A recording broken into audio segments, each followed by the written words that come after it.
Hi, and welcome to Wellness Wednesday. My name is Dawn Lantero, and I am thrilled to be Ricky Lake's Friend of the Week. I've been teaching and coaching parents for the last 12 years and currently write a blog, Splash Parenting, to further assist you in the daily struggles of being a parent.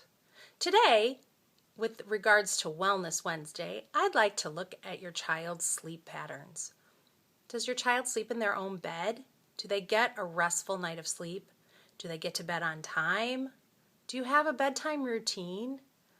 All of these questions are important because children need their rest. You can go online and look up, depending on your child's age, the recommendations for the amount of sleep by the American Pediatrics Association.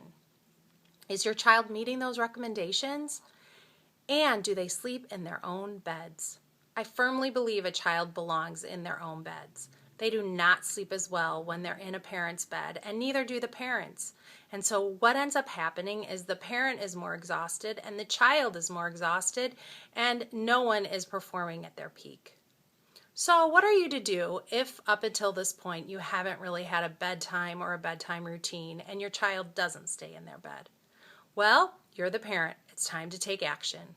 Make up a bedtime routine list. Make it sound fun to your child, like a game, and they get to put stickers as they reach their way towards bedtime. A good routine often starts with a bath.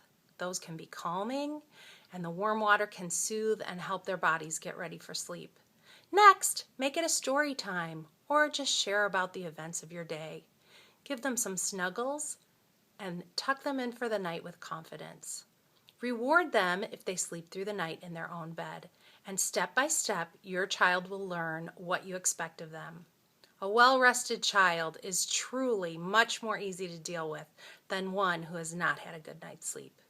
Please jump back on the internet and let us know your bedtime routine. We can all help each other to reach this important goal of well-rested children. Thanks so much. See you tomorrow.